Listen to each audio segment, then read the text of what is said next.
Welcome back to the DFS Sweatshop. I am your host, the DFS Jerusalem, and you can follow me, of course, on Twitter at DFS Jerusalem. Today, we're going to talk a little bit about what happened last night. We're going to talk some you can expect going into today's slate. We've got, I believe, 8 games are going to be on tap for us today. So, and we're going to go through that briefly because, of course, it is NFL season. And while we are still getting to this MLB money, we've got to clear off some space so that we can get together and really chop up NFL. So, if the homies on YouTube, much love and respect to you all. Dropped some videos for you earlier in the week. But from here on out, man, we're going to be inside of the Sweatshop VIP. Yes, we're going to be inside of the VIP sweat. The parlay hit. Yes. They asked me. They asked me if the parlay hit. Okay. And see, I'm so glad the homie Andrew Joseph Vital asked this question because we've got to talk about this, okay? Especially with NFL approaching, okay? Let's talk about this some. Now, as you know, I play Bovada, I play Bet Online, I play DraftKings, FanDuel, blah, blah, blah, Yahoo, all of that shit, right? And the worst possible thing happened to me tonight in terms of my parlay. The worst case scenario happened, and I still won. And I'm going to show you what I'm talking about. Before we jump into the YouTube, into the Twitter stuff and the Twitter poll and all that good shit, let me show you. Okay, let me show you. So I go inside the group and I let them know, hey, these are my top 5 stacks. These are my top 5 stacks on the day. Not them, not them, not them. Okay, here they go. No, that's not them either. Damn, where my top 5 stacks at? Chicago, Cleveland, Washington, Seattle. Well, okay, it was Chicago, Cleveland, Washington, Seattle. Yeah, Chicago, Cleveland, Washington, Seattle, St. Louis. Those were my top 5 stacks. Those were the stacks that I absolutely loved. The games I loved, okay? So what I did was I went over to Bet Online, as you can see, and I threw some money on it. I threw $10 on it, right? So so here we go. These are my favorite stacks. The Cubs, Cleveland, the Nationals, Seattle Mariners, and the St. Louis Cardinals. Now, as you can see, 4 of these 5 teams hit. The Cubs won, Cleveland won, the Nationals won, the Cardinals won. Seattle lost. Seattle lost. That pissed me off. But I had these my top 5 stacks ranked. That's why I have them ranked. And the one that I had ranked number 5 was the Seattle Mariners. If you remember, inside the line drive at 5 in the VIP, I went number 1 was number 5 was Seattle, number 4 was St. Louis, number 3 was Washington, number 2 was Chicago, number 1 was Cleveland. Okay, as you can see. So Seattle was the one that was kind of on the outside that I kind of liked, kind of could have went either way with. So what I did was I said, you know what? I'm gonna hedge this bitch. I'm gonna hedge it, and this is what I did.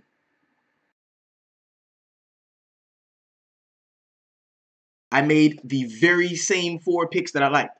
My top 4 stacks: the Nationals, the Cubs, the Houston Astros, the Cardinals here, and I added San Francisco because I did not like. I put in Houston because I wasn't sure what I was gonna do with Seattle in the Houston game, so I put in Houston, and then I put in San Francisco to beat Colorado because I liked San Fran all day long.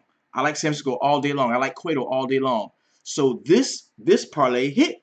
So I turned $5 into 125. Altogether, I had 20 invested.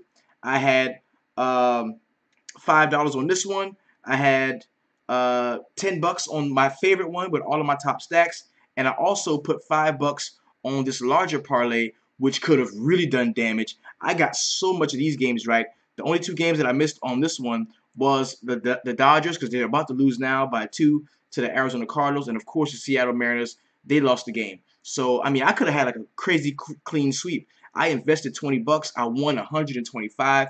Good. And what it did was it hedged and protected me against some of my DraftKings stuff. So either on I cashed on both sides, doubled up on DraftKings. Went what 6 times my buy-in on the parlay. So it was a good night for me. It was a good night for me, and that's why I want y'all to really hone in on these, man. If you want to get into it, there's a link to the description, a link in the description to every video that I post on YouTube, man. Go check it out. Bet online. Yeah, the Dodgers just lost. And well, the Dodgers loss really didn't hurt me as much because Seattle lost already. If Seattle had won and then the Dodgers lost, I would have been pissed at your Dodgers, ACP, the Don. But still was a profitable night for me. Let's go ahead and take a look at today's Twitter poll. Ask the question, who will be tonight's gang stack of this 12-game MLB main slate. And I really didn't jump on the Nationals until a little bit later in the evening because the research that we were doing showed that they would have to have a game outside of what they had been doing normally in order for them to be really good. But once I looked at it a little bit more and I examined it, I was like, yo, the Nats are actually a very good stack. They were my third-ranked stack on the slate. Everybody was on the Cleveland Indians. Everybody was on them. They loved them. It was not a problem at all.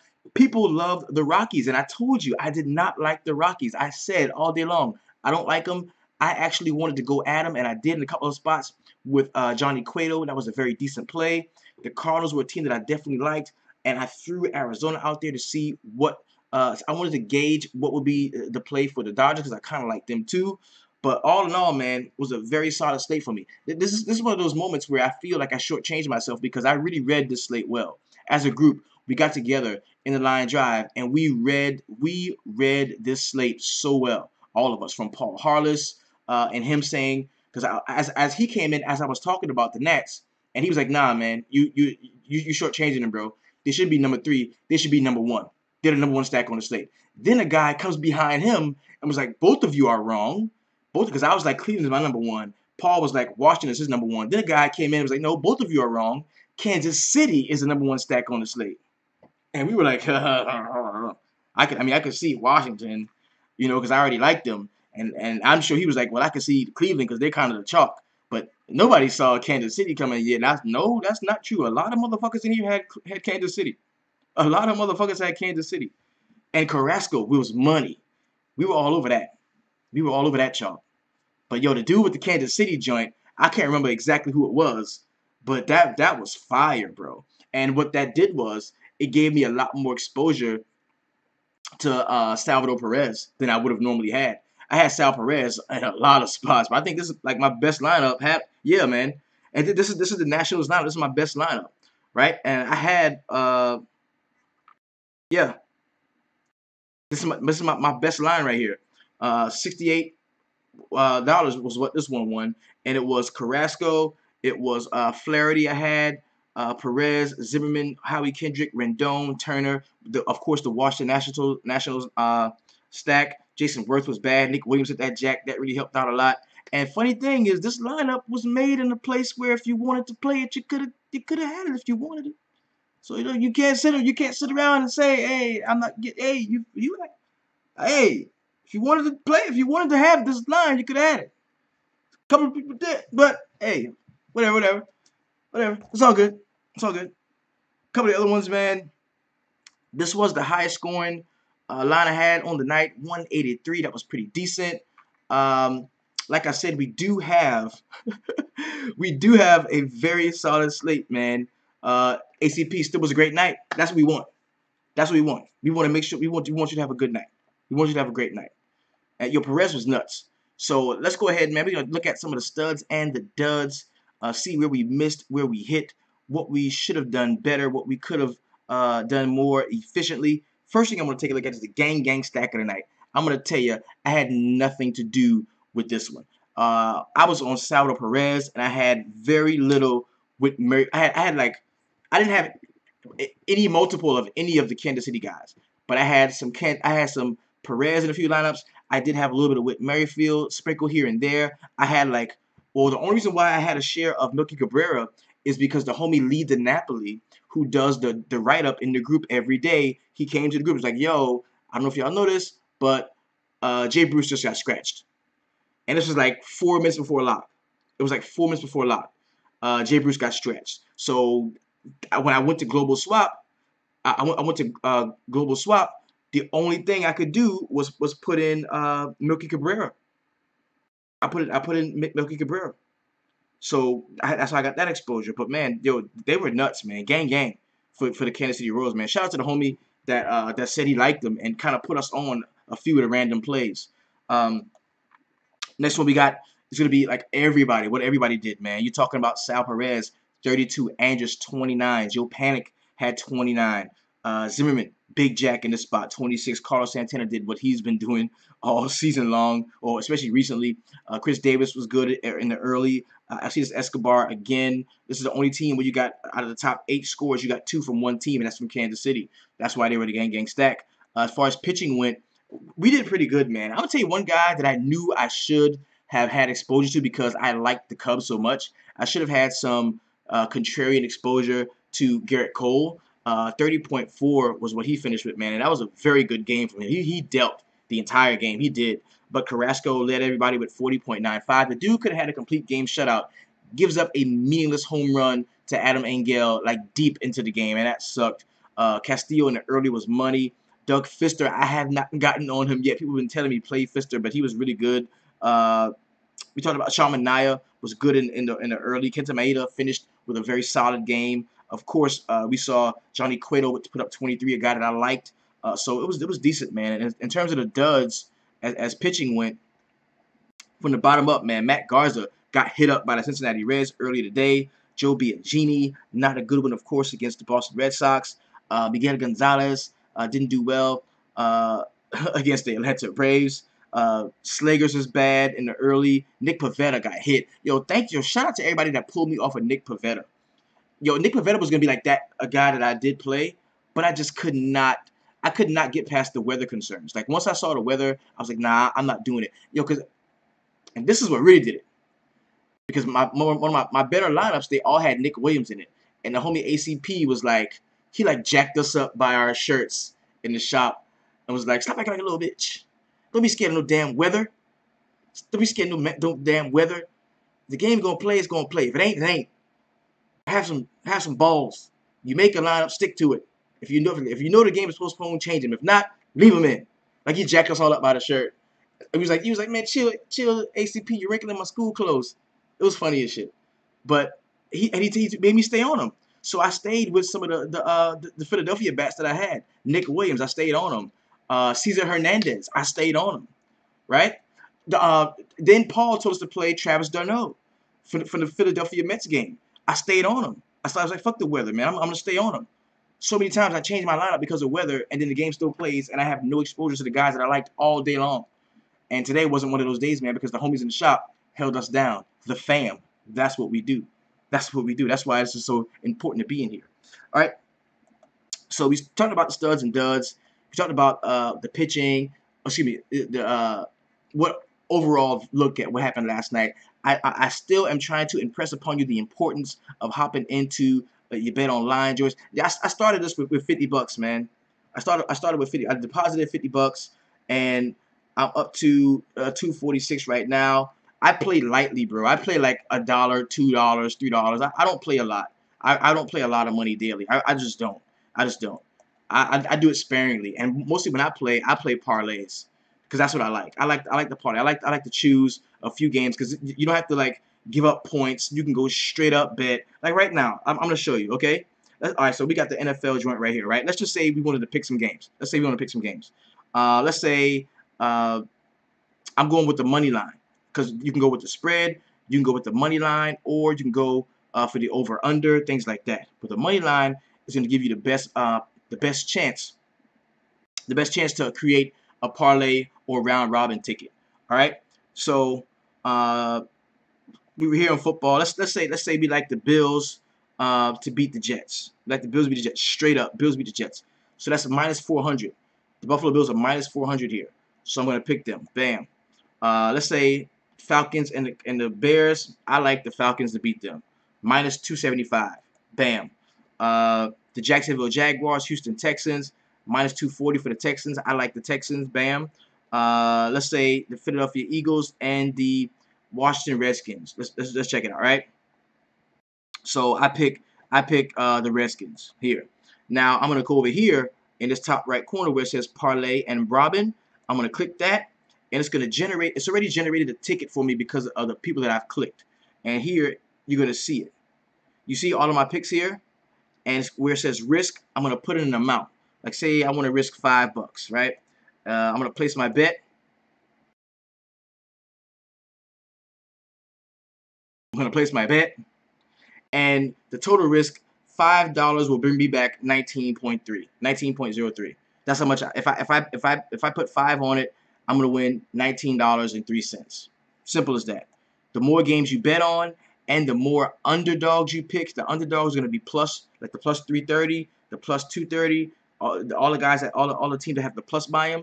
The more of those you pick, the higher your payout is gonna be, but the bigger chance you're taking. They have this thing mapped out right. And that's why, I love to play the parlays. Baseball, I love it. Baseball parlay. I want to be on some football parlays too. Then you got the teaser, pleaser. We can get into that in one of the other videos. But yo, this is solid, man. I love this. I love it, man. And you've got Bovada as well as Bet Online. This is Bet Online. K Chanty, I hope you're in the group because you did ask me how I pick my parlay bets. I'm gonna show you how we even do it on baseball. So we go to baseball, we go to MLB here in the top left corner. Click view selected. It's gonna give me a list of games. So let's say we got 1, 2, 3, 4, 5, 6, 7 games right now. The 7 games we can choose from right now. Right? Like tomorrow, I like the Nationals, of course, against Aaron Nola, Rourke. Okay, the Nationals are a favorite at the crib. Yeah, I like to give me the Nationals, right? Give me the Cubs against Talion, and the Nats are the favorite. Nats are the favorite. All right, give me the Nats. Plus 122 against Leicester for Pittsburgh. Give me Pittsburgh. I'll take the underdog there. Harvey and for Cincinnati, I'm gonna take Cincinnati right here, the favorite. I'm gonna take. I'm just want to give you an example. I just want to give you an example of you know, what can happen if you bet along the plus side of the money line, like this right here with Corey Kluber and the White Sox. Yo, this would be nuts if the White Sox win and you got Rodon here against Cleveland and they're on like an insane winning streak. They've got to lose at some point. They can't keep winning like this. So if I take the White Sox at plus 229, that is crazy. The return on that is going to be nuts. Okay. Then you've got San Diego and you've got St. Louis. Say I take the favorite in St. Louis and the Cardinals and the Colorado Rockies and the Dodgers. You got the Dodgers, a big 285 favorite. They're going to be going to Dodger Stadium. Yeah, I'll take the Dodgers in the spot because they got Clayton Kershaw pitching against the Rockies. I'll take them, right? So we got all that done. I'm gonna go to well, I don't think it's gonna let me do the parlay right now. It's not gonna let me do the parlay right now. But so we pick all of these teams. Yo, the money for this is gonna be crazy because I've got so many underdogs. I'm taking so many underdog bets, right? And this is what Rodon is a lefty. They crush lefties. Good time to be contrarian. They do. They do. They do. They do. And I'm not playing this now. I'm clear this shit. I'm not playing this. I just want to give you an example of what the ticket would look like if you were going to be betting and then have a lot of exposure to teams that are not favored. It can really push your total up, right? It really could. So let's go ahead and jump into today's slate. We've got 8 games on deck starting at 7:05. The first pitch goes out. Chicago Cubs and the Pittsburgh Pirates. We got John Lester 10.4, James Talion 7.1. Very disappointing over the last couple of days for the Chicago Cubs here. You take a look at what they do on the road versus right-handed pitching. I think they're going to be somewhere in the middle. 21.6% K rate, a 189 ISO, 349 WOBA. That's going to put them in play for me. You look at John Lester at 10.4. Yo, 21.5, 21, 17, 18, 17. He's been fairly consistent, but not wildly good. He's been fairly consistent. And for that reason, at 10.4, if you think he can go out against Pittsburgh and pitch, a good game, Pittsburgh is a friendly, pitcher-friendly park. I don't see the K's being there for him to really, because at 10.4, man, I want a K per 1,000. At 10K, I want a K per 1,000. I don't think we get that from him in this spot. The Pirates own Lester. Yes, Lafayette Payne just brought that up. Yes, and we're going to be talking about that in the line drive when we really go in depth and look at some of the numbers behind it. Okay? Reading the wrong lane mode. Was I reading the wrong lane?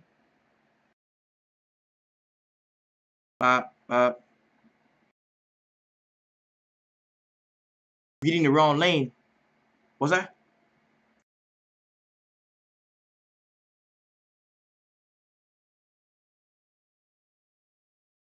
Oh, shit. Let me go back. Let me go back. Okay, I'm sorry. I'm sorry. Okay, the Cubs on the road versus right-handed pitching. Here we go. 21.6% K rate. 189 ISO, 349. Whoa, but that's the right one. Chicago Cubs. Oh, the DK points for Lester. My bad. It's even worse. 9.85, negative 15, 20, 18, 15, 20, 35. This was expected fantasy points. I'm sorry. He's shitty. The last couple of games have not been good. My bad. My bad. My bad. I'm sorry about that. And for that reason, like it was already stated, the Pittsburgh Pirates kind of own John Lester. So if you wanted to play some Pirates here, I wouldn't have an issue there. James Taillon 7.1. I don't want to play him against the Cubs. But if you think that Pirates can be in line for the win, you might want to take a look at him. Next game we got is the Philadelphia Phillies and the Washington Nationals. Aaron Nola 8.5. Aaron Nola has not been like Nola over the last like 4 or 5 starts, man. There was a time when he was like damn near a lock for 30. Like we could depend on him to get us 30 points. And that just hasn't been the case recently. 6.6 against Miami, 26 against ATL, 7.6 against Miami, 1.2 against San Fran, 31 against the Mets, 20 against Colorado. He just has not been like completely locked in. And you look at what the Nats have been doing lately, and they're getting Trey Turner back. And I'm telling you, at some point they're going to have that "we got Trey Turner back" game where he goes out and steals a bag or 3 and has a really good one, hits a jack, has a really great game. Can he do it against Nola? Probably not. So I won't be attacking Nola with a lot of the Washington bats, but I don't think I'm going to be all stuck on Nola too, even though the price is good at 8.5. Tanner Roark, 9K, a little bit too rich for me. I would most likely take some of the bats here. We do have a 5-mile-per-hour wind in Nationals Park, 0% chance of rain, 69 degrees with a 49 dew point. The humidity is clear, and the humidity is 50%. Next game we got Cincinnati Reds and the New York Mets. Matt Harvey, Tyler Mahle, just play all the bats in this bitch. Do not even worry about the pitching. You got 12 miles per hour wind going out toward right field and Citi Field. No way I'm playing any of the pitchers. Give me all the bats in the spot. This could easily be a spot to game stack. Next game we got is the Miami Marlins and the Atlanta Braves. We got Dan Straley. We got Sean Newcomb. I kind of like this one. Newcomb is a guy that I think you can play. I think you can play him here. We look at what the Miami Marlins do on the road versus lefties. And they just have not been awesome lately. They really haven't. They really haven't. I mean, outside of the homie hitting his jack every 1 or 2 games, they just haven't been awesome. And they're at the bottom of the barrel here in terms of on the road against lefties. Only 97 plate appearances, but 17.5% K rate. Only a .011 ISO with a 264 WOBA. Nah, homie. Newcomb is a guy that's in play for me, and I don't love the Miami bats. Of course, you're going to play Stanton at 5.5. Of course, you can do that. Lefty-righty, best lefty-righty hitter in the game right now, actually. Power guy, so you can play him. But I don't love, I really don't love Miami here. I don't. So Sean Newcomb is going to be in play for me. I'm going to highlight him. Dan Shirley, 8.1 against the Braves. The Braves at home against righties, man. You'd look for them to be so much better at the crib versus right-handed pitching because it's a team that have a lot of lefty power. But that's just not been the case recently. It just hasn't. 16.9% K rate, only a 155 ISO with a 321 WOBA. That's going to put a couple of guys in play for me against Straley. Maybe, people like Freddie Freeman, maybe some Markakis or Ender Isiarte, maybe. Dan Straley is a guy that I am going to keep an eye out for. We may end up liking him a little bit more the closer we get to lineup lock. The next game we got is the Cleveland Indians and the Chicago White Sox. I'm gonna attack this game in 2 different spots, man. I am gonna love Kluber because the White Sox are a team that can K a lot. You look at the White Sox and what they do at the crib versus right-handed pitching. While they do sport a very decent ISO and WOBA at 191 and 310, the 26.8% K rate is a lot to digest. And I think if anybody can exploit that, it's going to be Corey Kluber. You look at Carlos Rodon at 6.5, very cheap spot for him. The Indians on the road against left-handed pitching are probably one of the better teams in the league. I'm talking only a 20.8% K rate, 199 ISO, and a 361 WOBA. And I'm going to call this guy right now the pivot pitcher of the slate, bro. If you do not like Carlos Rodon, it is my suggestion because he is so cheap. 6.5. He is so cheap. If you don't like him, it is my suggestion that you have as many of the Indians that you can get in a lineup right now. That's just real. So I'm gonna have exposure to both, man. I'm gonna probably split the difference because what's at stake here is like history. Every game that the Indians win is like more history. And how often does a team just continue like finishing the rest of the season and never lose? Somebody's gonna have to beat them. Somebody's gonna beat them.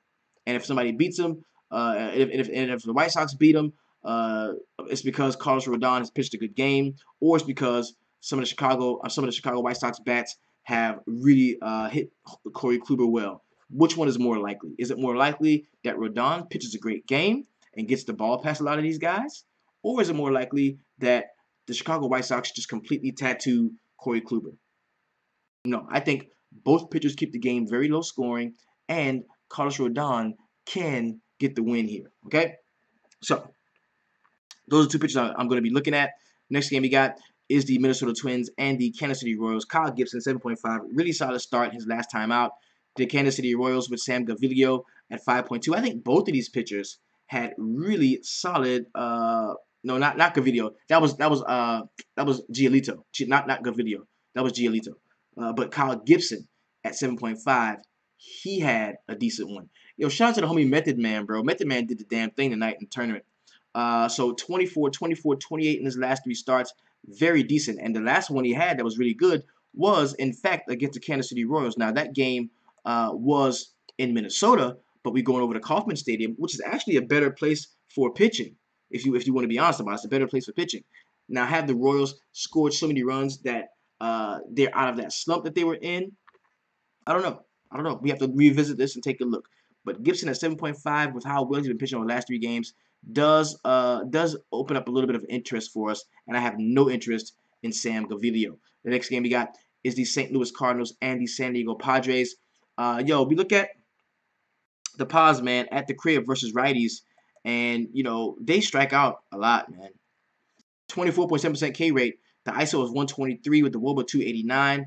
Lance Lynn, as much as I hate to run Lance Lynn at 9.2, I think I can. 23, 22 in his last two starts against San Fran and Tampa Bay. I don't think he's going to be very highly owned. I definitely think I think that he can play. I think he can hit him. I mean, I think he can be a decent pitching prospect against him. I really do. But I would want to see more of the Matt Carpenter, the Tommy Pham, those guys back in the lineup to kind of help him with run support, right?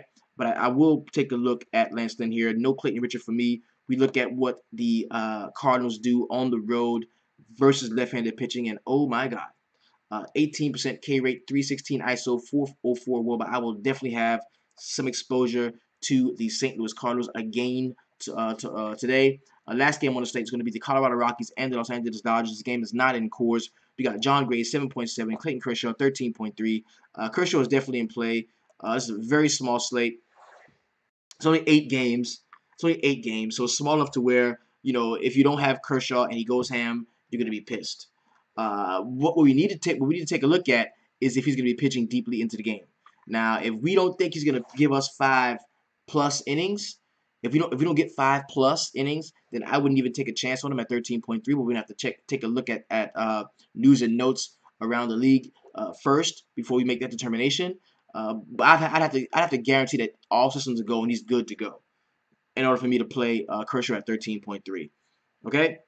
Let's look at the last game he played too, because he pitched a decent game. I think he had like 7 strikeouts. He only pitched about 5 innings. And he finished with 30 points against San Diego. I mean, he didn't go ham, But that was decent, man. 13.5 to get 30 points. Hey, that wasn't bad at all. It wasn't. Yeah, he got 30 points in 6 innings. Yeah, yeah. So if I think we're gonna see that type of performance again, yeah, definitely I can take a look at him, most assuredly. So I'm going to highlight him. And then you couple that with the fact that the Rockies on the road versus lefties are not very good. I'm talking like 24% K rate with a 163 ISO 301 WOBA. Man, they can get the ball thrown by them a lot in terms of Clayton Kershaw being healthy, set, ready to go. So no John Gray for me. I do like some of the Dodgers bat table. We're going to talk about more of that in depth when we jump to the line drive at 5. Also cannot wait because this is going to be the schedule, man. Once we do the line drive at 5, I am rolling directly into our pre-lock segment as we jump into that Thursday NFL slate. And that's going to be exclusively for all of you in the VIP. We're going to be in there building lineups, building stacks, jumping in that bitch, avoiding players from the Thursday night game because I hate playing people on Thursday nighters, offensive players. I will play defensive, but not offensive players. I hate that. So we're going to be getting it in, man. It's going to be dope. So let's go ahead, man. Let's go in. Let's get it done. All right. Remember, go hit up Bet Online, man. Go look at any of my other YouTube videos. That's where you're gonna be able to see the link to Bet Online and Bovada if you want to jump into that too. It's real solid shit, man. Really good stuff. I'm looking forward to NFL season, man, and really chopping it up. Shout out to RotoQL for letting me do my thing with their equipment. And if you want to check that out, there's a link in the description to the video about that as well. I stacked New England in one line just in case they go ham. I'm not doing it, bro. I hate playing people on Thursday. I just hate it.